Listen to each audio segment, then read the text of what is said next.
Be nice. Try not to be rude. It's okay. Be nice. You can say what you want, but. It's true.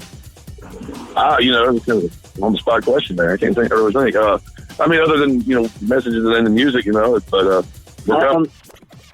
just weird. Part of us is sad that we're moving on quickly, but at the same time, I can't really speak for Doug, but at least I can speak for the other three members of the band that just kind of sitting and wallowing in our sorrows is the last thing that we needed to do. Right. Keeping the machine going and plugging forward and being on the road and playing music, that's going to be the best therapy for us. And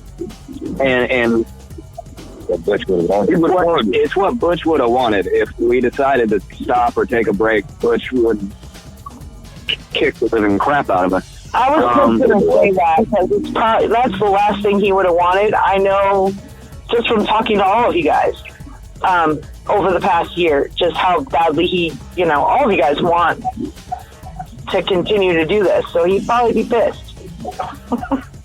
Oh, absolutely. And like I said, Doc has been nothing but a consummate professional. He's been absolutely great. And just understanding and reverent of the situation. He's honestly just made it so easy. They knew each other too, so it was an easy transition there because they were friends as well. So that helped a lot. So you guys have gone out and played all kinds of shit. Let's not stay sad. Let's stay happy. Sorry, I don't do well with unhappy very often. So anyway, I'm really bad at it. Super bad at it. So let's do some fun things. You guys have played a shit ton of shows. I know you have. So we're gonna have a little bit of fun here and get a little weird. We're gonna get a little weird. So what is the weirdest thing a fan has ever said or done to you guys when you were playing? It's internet. You can say what you want to. I heard those giggles. I know it's coming. We all have those stories. Oh, yeah. I'll go ahead and go first. Okay. We were playing downtown in Mobile here, and I think we had just played with Saliva. We opened up for them. They're not just us, and I think there's some other band in between us. And I got done playing, got on stage and stuff. Well, my wife had to be at that show.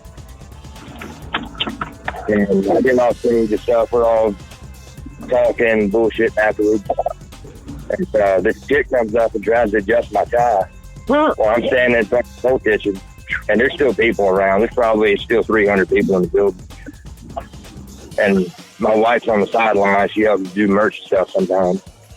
And this chick comes up, starts adjusting my tie. Well, she tries to tuck in the bottom of my tie, but when she does, she sticks her hand down my pants. Oh, shit. And tries to tap my junk. And my wife seen that shit. And I didn't remember her running across the floor to slap her hand away. Wow. Yeah. I remember that now.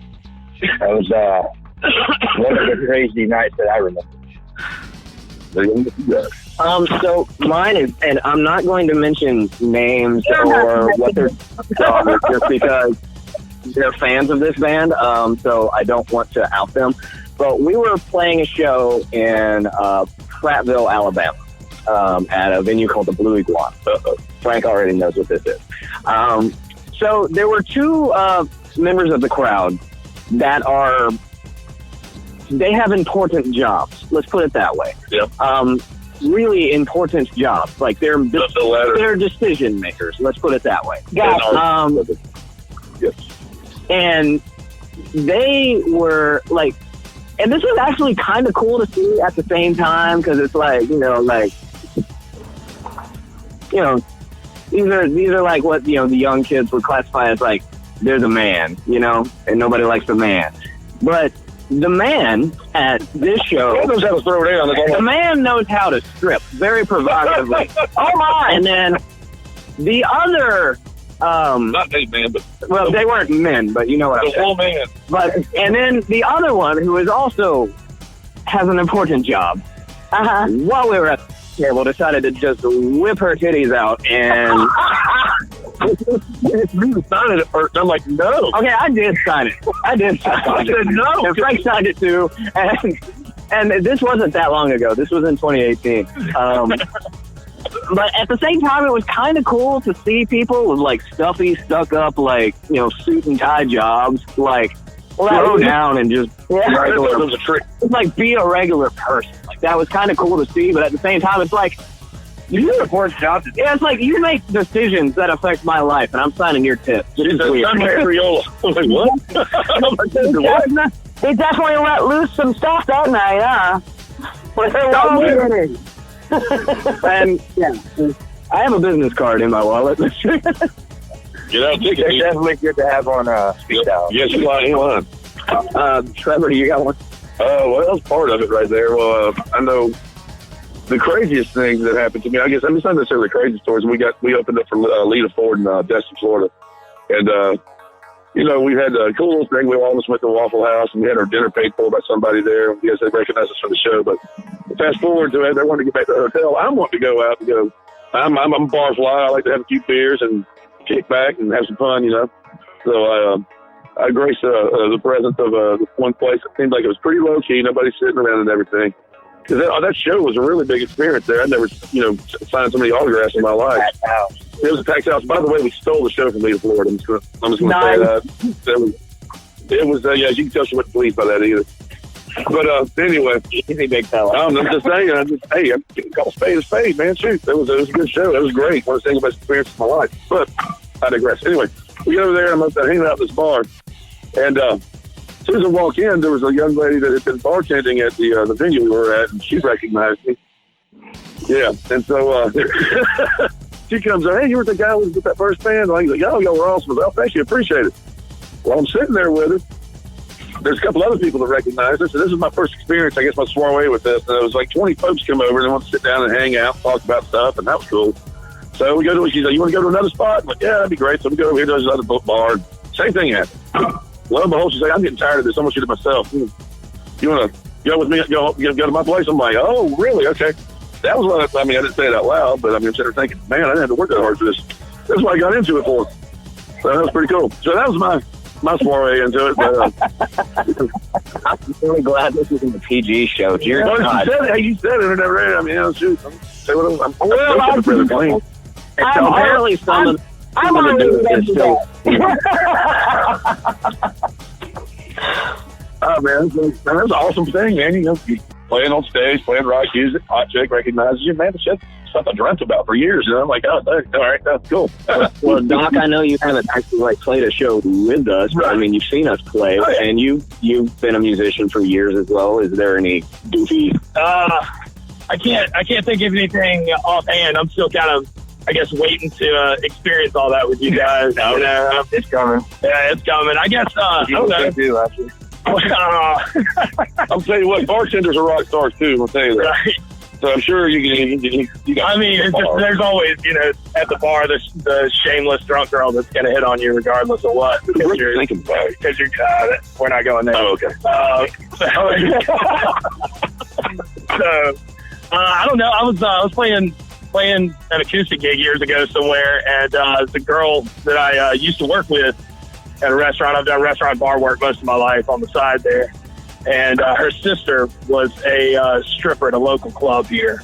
And they decided to convince her to come up and flash me while I was, you know, playing this acoustic gig, which is a little bit out of the norm for a low-key acoustic gig. But I was like, whatever. You know, take your top off, whatever. So right after that, this man walks up that I would say close to 350 at least. And I just knew what was about to happen. He did the same exact thing because his friends had dared him to flash me as well. And the whole bar erupted. I almost dropped my guitar. Like, I couldn't even finish the song I was in the middle of. Man, booze big in mine.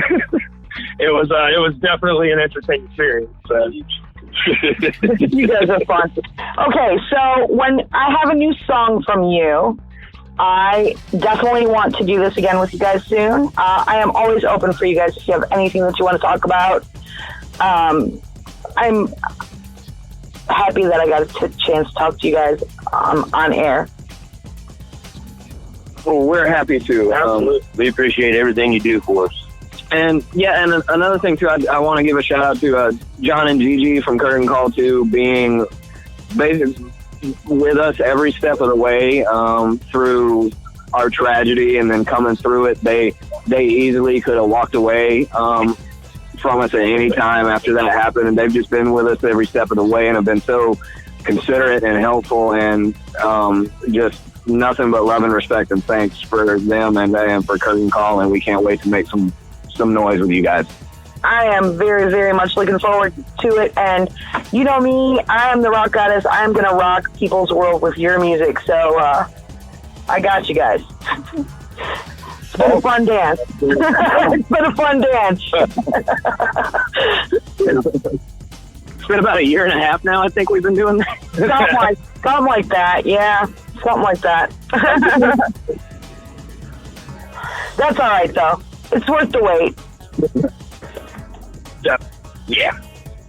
All right, I'm going to let you guys off of here. I'm going to spin some of your songs, and I appreciate you. We appreciate you. Thank you very much.